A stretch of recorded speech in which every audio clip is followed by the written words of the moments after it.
Bismillahirrahmanirrahim. I am Rubina Shajil from UMT Alumni Office.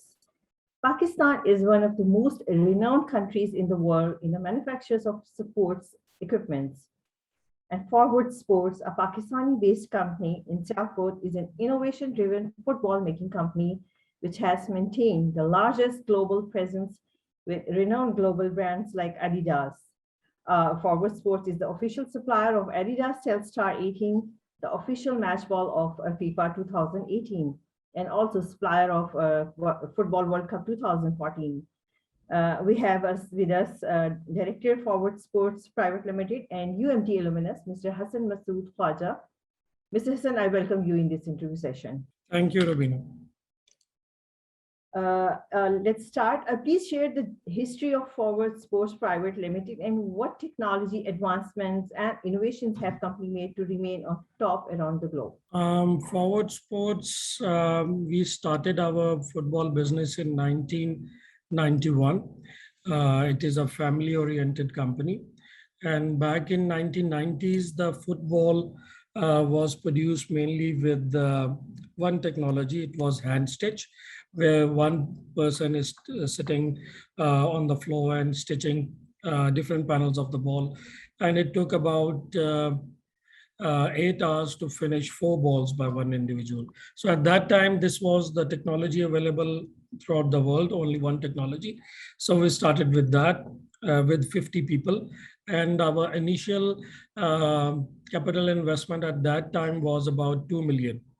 Back in 1991 when we started.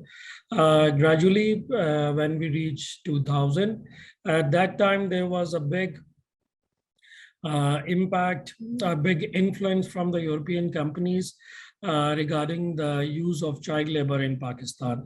So this impacted largely on the soccer ball industry also. So many companies started to look for different other technologies. So we grabbed that opportunity and we then look for other different options. And then we developed another technology in 2006, which was thermobond and then machine stitch and then so on and so forth. So today we are, alhamdulillah, the only company in the world who are producing all the technologies available in the world, and we have altogether 5 different technologies. It means there are 5 different ways to produce a soccer ball. And if you talk about our journey, the journey initially, why we shifted from one technology to another, the base was there was a need in the market. The need was that, first of all, there was a child labor issue, especially on soccer ball industry in Pakistan. The second was that there was a limitation on the productivity of a ball. One person can produce with the hand only 4 balls in a day, and the wages were increasing. So there was a productivity limitation and the prices were increasing. So we were looking for different other options where we can sustain the price of the ball. So these were the main push that that want us to work on different areas, and there were different segments also. And this was, in a very brief way, I can tell you how we started our journey and where we are today. If you want me to talk about different technologies, I can come to that, but then we'll leave this question for the later stage. Right. No doubt, Forward Sports is a leading football manufacturer. Please share how you won the FIFA World Cup deal in 2014, and again, you were the major manufacturer in 2018 FIFA World Cup. How you won this deal? FIFA World Cup is actually our brand we are producing for since 1994, after the beginning of our company. We are working with Adidas, and FIFA World Cup is the bid of FIFA World Cup is won by Adidas since its inception. They are always the brand producing the balls for World Cup. And why it was not coming to Pakistan earlier? Because normally the World Cup match balls, they are not very alarming quantities. They are very limited quantities, the balls which are being played in the matches. So initially, These were produced in Morocco and then in Japan and then in Thailand. This technology, after the hand stitch, was jumped into another technology called thermobond, where there is no glue involved at all. So everything is done with the machines. As I told you in my earlier answer that we started this working on thermobonded technology in 2000, in early 2000s. The reason behind was different, but somehow we cracked the patent of this technology and develop our own product. Based on that, in 2012, before the World Cup, 2014 World Cup, there was a huge need of extra volumes of these balls in the market. Brand was not anticipating that. The ball was received very well. There was an overwhelming demand. And unfortunately for the supplier, the previous supplier, he was not ready to invest to raise up capacities. So there was an opportunity for us. The brand reached us. We were already producing for this brand. We were already producing this technology, but at this stage, we never did that before. So on a very short notice, they requested us if we can reach up to this mark, and we worked day and night. It was 2013, I remember. So it was a very hectic time. It took us about 2 to 3 months to develop all the machines and to reach our customer with a solution. And it was again an opportunity. And we grabbed that opportunity in a very short time, and we lived up to the expectations. And since then, we are now the second source of World Cup. There are two producers throughout the world. One is in China and the second one is us. Why there is not a single source? Why? Because for the huge global events like this, no brand want to have a single source. There could be any problem, logistical problem, technology problem, quality problem, and political issues. So they are always dual sourcing products of this type of global event. So Alhamdulillah, we are producing World Cup balls since 2014. Well, mashallah, you have impressed the world market, but I'm still interested to know that how you were able to do it in Pakistan when even China failed to impress internationally. It was, if I go back in time, actually when I was after UMT at that time, it was ILM, and I was the last graduate of Hamdard University. After that, I did my master's in mechanical manufacturing, and in that I did my major in football technology. So my education gave me some knowledge about how to reverse engineer a product,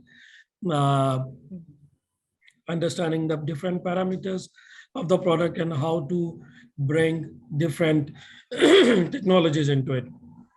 So initially I learned this from school. It was my university, and after that, when I came back, then my father advised me to look for different other option rather than sticking back to the family business. So straight away he gave me a project that, okay, you are not going to produce a hand stitch ball. I have been producing a hand stitch ball for a very long time, so you now need to come up with something new, your own innovation. So straight away I have given this project. I rounded up a team of engineers. It was UET engineers and then myself. We had a lab and we stayed there. We worked there for 6 to 7 months and developed this. Initially, it was a need, as I told you earlier, it was a need in the market. We needed a new technology because of, I told you, because of the reason, child labor reason and limitation in capacities. So there was a need in the market, and I had some knowledge about the product in my university. Then I rounded up a good team with me, and then we worked, and then we developed this product. If you talk about how it is, why Chinese cannot do it, Chinese can do it, but it was a difference in in price and also in the quality. Our product, with respect to the price, was far better performing as compared to Chinese. They did produce, they are still producing, but they only have, I must say, 5 or 7% capacity of volumes with them. They are producing very, very small quantities now. The reason behind is their skilled labor is not available with them. The Chinese now coming, this new generation, they want to work more in technologies rather working on skill set. They are not, their new generation is not of this mind. Secondly, their minimum wage is gone high. So this is another big reason. So still they are producing, but at a very limited stage.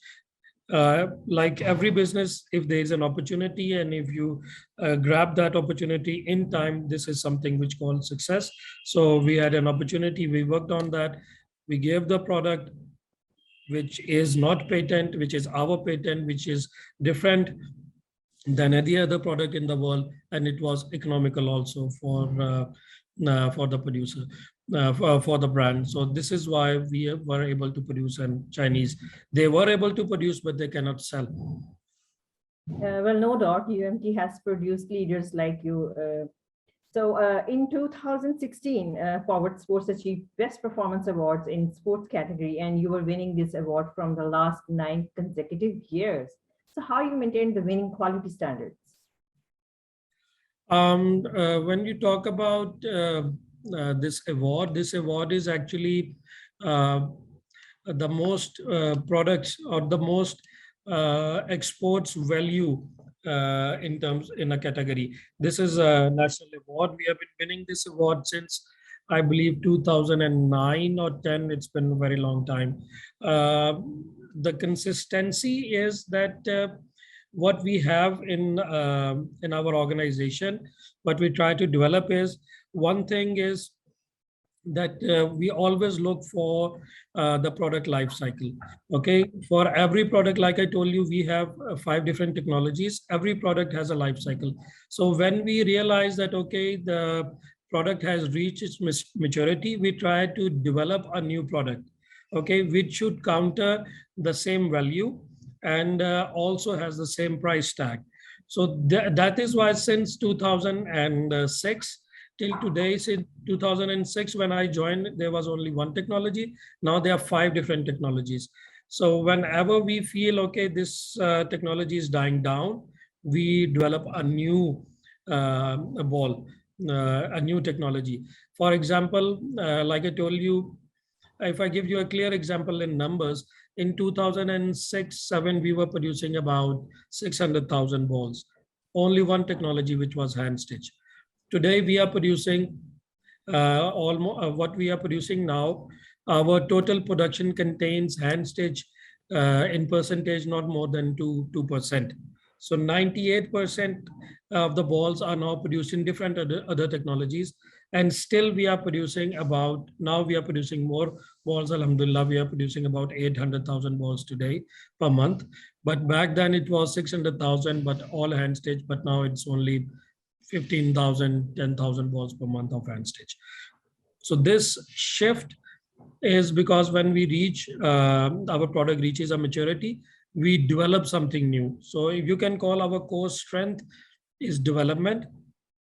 When I call development, it doesn't mean that we are producing a ball which is not in a round shape, which is a triangle shape, or which is a very hard or very soft. It is still a ball, but our customer demand is a sustainable price.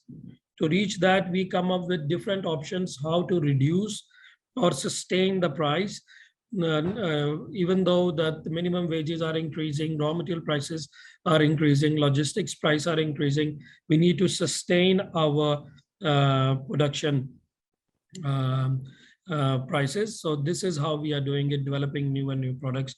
This is the main initiative which is helping us out to win this trophy again and again and being on the top when it comes to the volumes and value of football production, not only in Pakistan, but around the globe. Well, Hassan, I have a list of awards and achievements of forward sports like Tamga Imtiaz and other quality awards, but I request you to please share your major achievements with us. Um, Honestly, I am not much into awards. I have never been to any award ceremony. I always ask my father to go and visit them. I'm not someone who look for success when it is being served on a stage. But mainly this is a national award is only this Best Export Performance Award, which is presented by FPCCI every year. And then we have many other awards from the brand.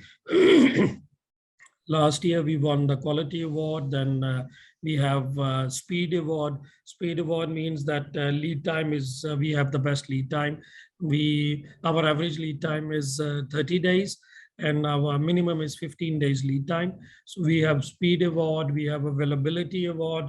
Availability means that whenever there is a demand, and we are there to tackle. We don't ask questions like we don't have the material, how we are going to tackle our capacities. Whenever there is an emerging demand, we are available for the brand.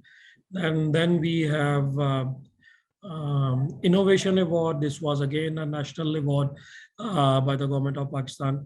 So there are multiple awards. Some are, and also this is awards from FIFA, from WFSGI. So different associations regarding to sports goods, then our brand, and then the government of Pakistan.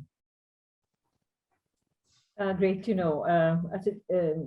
Generally, Sialkot-based businesses and many other SMEs in Pakistan are known for their good production and craftsmanship, but branding is somewhat wanting. What have been your own efforts from marketing and branding point of view? Branding is, you are right. In sports goods, there are only two brands, which are again MMA, like mixed martial art brands, which emerged from Pakistan. Other companies are not been able to do so. The reason behind is that branding is not only related to the product itself, it is the image you are creating. And unfortunately, our country's image in the last 10-15 years has not been built in a very positive side. People are not comfortable coming to Pakistan. People are not comfortable associating products to Pakistan. There are multiple political reasons behind. Secondly, investment is hugely required in this area when you are branding.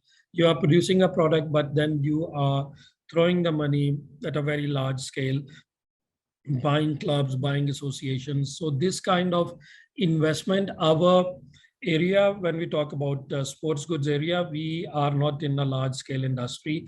We are SMEs, and we don't have the capacity to counter the brands which are already sitting in the market. The third thing is that this product is a sports related product, and it's only, when you go in the ground, it is a limited range. We need to have a very comprehensive range. Then we go into the market, then people will accept us. Nobody would accept if you are only selling a football. You also need to give apparel, bags, shin guard, shoes, like the complete kit. And there is not a single solution in the world today which is producing all these products. So these are few constraints. We started this branding stuff 3 years back in UAE. The reason behind was the next World Cup is in Qatar. So we thought that if we are near to Qatar, we will be able to support this event and entertain some quantities. We tried in Qatar also, but Qatar at that time was closed. And now it's open, but still we are looking into UAE. We have started our brand there, and we are working on that, but at a very reasonable pace. Right. So what are other major projects you are manufacturing other than football? We started bag manufacturing facility in 2008, and we are producing about 400,000 sports bags, gym bags, team bags, backpacks, this kind, again with Adidas. And then we have Armani also. These two major brands we are producing here. And other than bags, we are producing goalkeeper gloves. Goalkeeper glove is a very small market because in one match, there are only two pairs of goalkeeper gloves. And there are like 22 t-shirts and shorts and 22 pairs of shoes and 6 balls in one match, but only two pairs of gloves. So gloves is a very small company of ours. Then we are doing some surgical instruments, and recently we have started to look into apparel business, knitwear apparel business. Okay. So what would you say are the top skills needed to be a successful entrepreneur? Rubina, can you repeat your question? I can't hear you properly. What would you say are the top skills needed to be a successful entrepreneur? एक कामयाब entrepreneur होने के लिए आपको कौन से best skills For are a required? successful, but honestly, what I have learned in the past for being a successful entrepreneur, you need to, first of all, you need to be focused. You need to know what you want to do. You need to have only one very clear target. If you are looking for multiple options that I should do this, and if I fail, then I would do this. If you have a hierarchy of targets in front of you, or there are multiple targets in front of you, you are not been able to do that. You need to have a very clear one single target. Only then you can value. If you don't have the target, then you will not have the value and you will not entertain that. So being successful, you need to have very clear one single target. Once you have this target, then you need to focus on your energies on that. And once you do that, there's no way you would be failed. You also need, when you are looking for success, you also need to have supporting hands with you. This supporting hands doesn't mean financial support. You need to have the people who have the right mindset. So you need to formalize a team.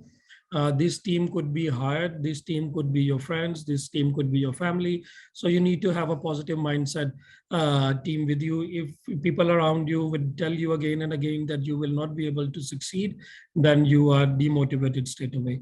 So the success is only achieved if you have a very clear one single target. People around you are positive. They are supporting you. And then you have to give your energies on that. And then, alhamdulillah, there's no way you will not be able to succeed. Right. So Hassan, please share how company contribute to its employees' professional development. Employees, sorry, what about the employees you are asking? Employees' professional development. Is there any plan? Professional development, yes. We have different segments in our management system.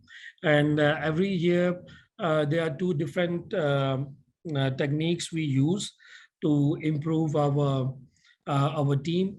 The first thing we are doing since many years now, that we induct 5 new people into the team, regardless we need them or not. We induct 5 different people, and these are a combination of MBAs and engineers.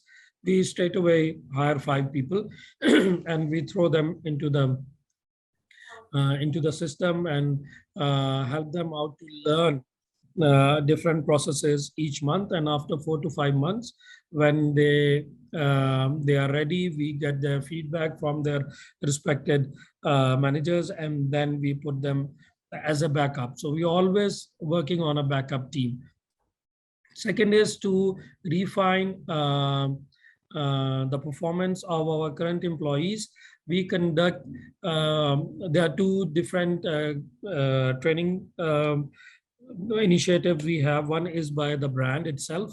Adidas is conducting seminars and trainings regarding ME, manufacturing excellence, SCA, social and environment, HSE, health, safety, sustainability.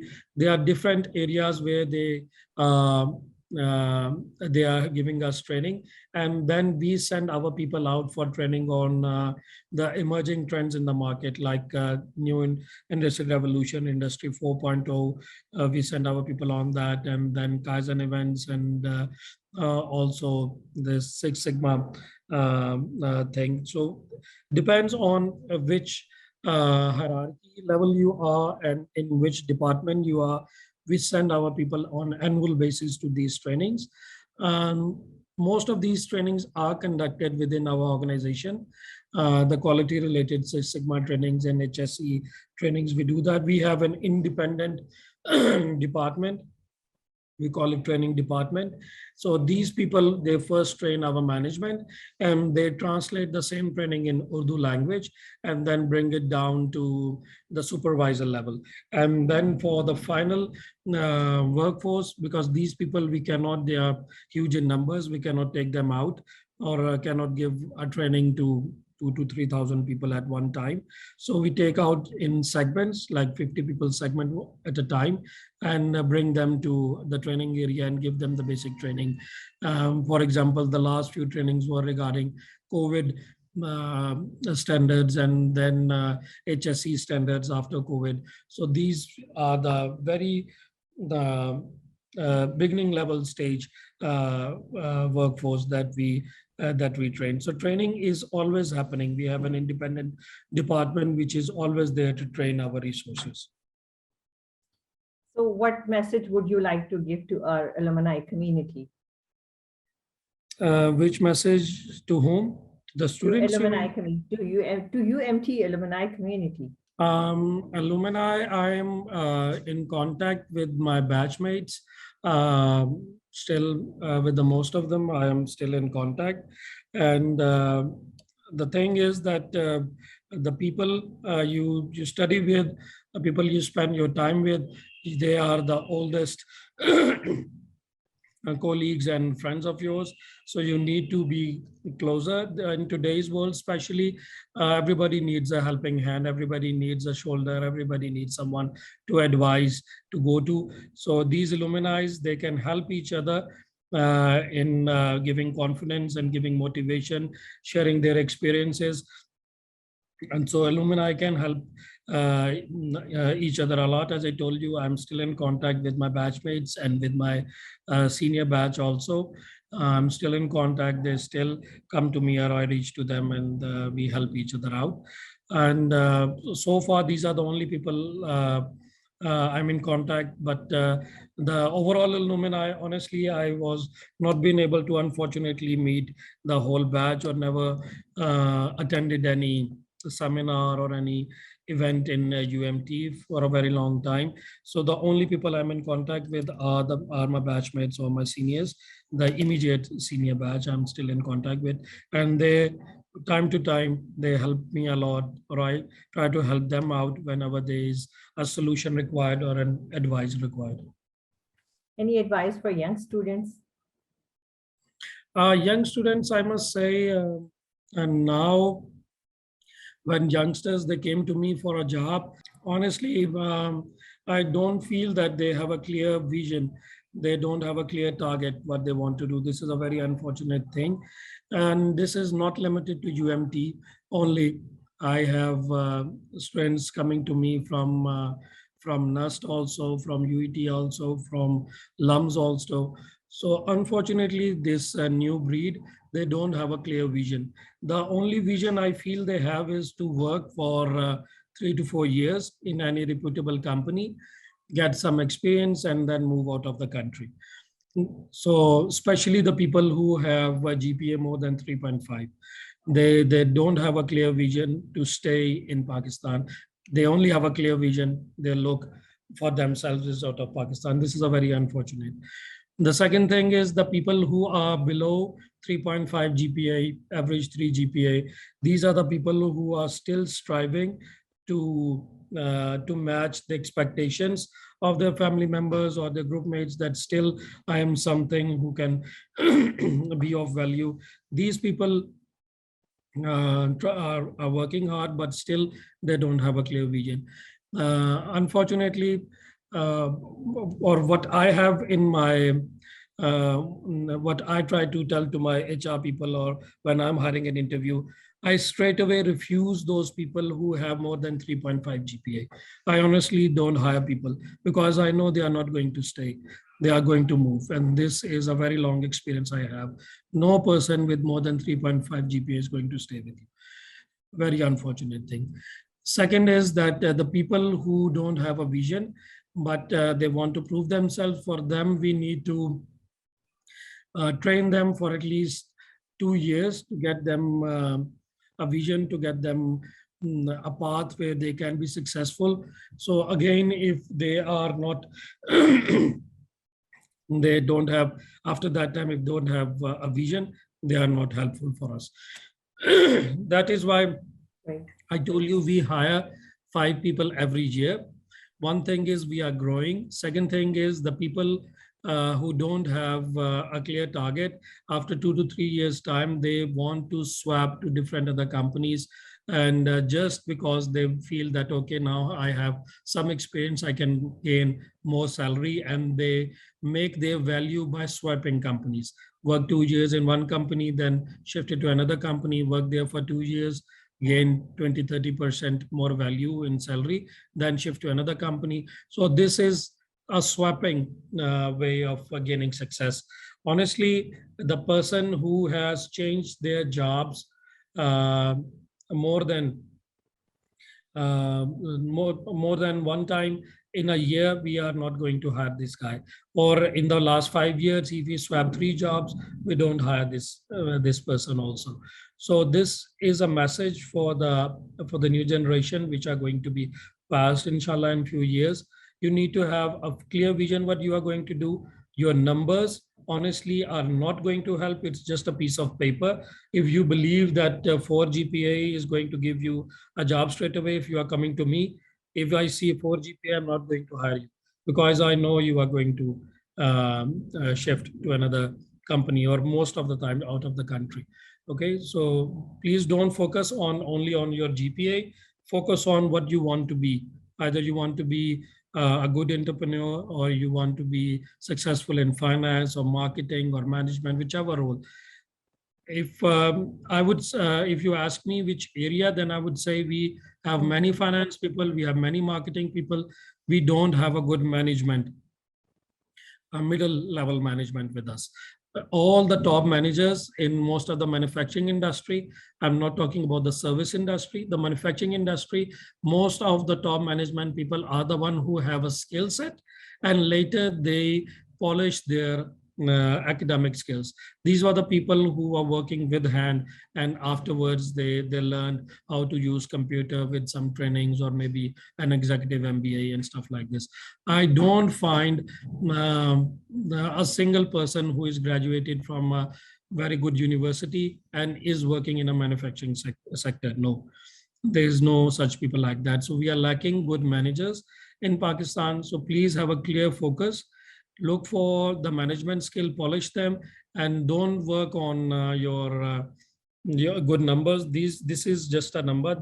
If you have 3.5, 3.8 GPA, this will bring you to the table, but then you need to tell the other side of the table that what other skills you have. These skills is not going to help you out. So for the new people, they need to show more enthusiasm and more management skills rather than good numbers to us. Well, you have given a $1 million advice to young students, I must say. Well, any suggestion for Alumni office? Sorry, again, your voice is breaking. Any suggestion for Alumni office, Office of Alumni Relations, UMT? Office of Alumni, you are the first one. I've been receiving emails for a very long time, but you are the first one to reach me, reach out to me as in a direct face-to-face conversation. There could be more of these, and if not an interview type, you can conduct a seminar where you can hold something where everybody can come. We don't know where most of our teammates are. Maybe they are out of the country, or maybe they are within the country. Or you can hold some sessions like this, and take interviews to introduce what other peoples are doing, or maybe you can conduct some talks with the between us, that 4 or 5 people sitting on the stage. Yeah, sure. This is something which I have been doing with LUMS MBA. Time to time, they give us a topic, especially related to our industry. Like if I'm invited, they ask me to talk about sports industry. So there are like 2-3 people sitting on the stage, and then there are the executive MBAs and MBA second year sitting in front of us. Then they ask questions. This is one thing they do. And second thing they are doing is they are working on what do you call the projects, case studies on local industries. So these case studies, they when they are teaching in their class, on the last day, they ask me to come, and then I sit on the side. And then when there is a question answer session for first 30 minutes, they ask me to write down all the questions, and they don't introduce me straight away to the class. And after 30 minutes, then they call me, and then I'm facing the whole class, and then they introduce me. Okay, this is the actual guy about whom we are talking about, and about whom this whole case study is. So this is again a very good experience when a fantasy is created about you. You are something of a story hero, and then you are standing in front of a class, and so many questions coming to you by youngsters. So these are some of the experience I have with other universities, and maybe alumni can also do that. That the people you have with you in your list, they can come and you can manage their talks directly with the students, or if better, you can have case studies regarding their success, regarding their working, regarding their businesses, and then these real people can go and answer to the students directly. Maybe this can help you out. Yeah, sure. We'll definitely arrange such seminars or webinars with you. Okay, Hassan, thank you so much for your time in joining this session. Thank you.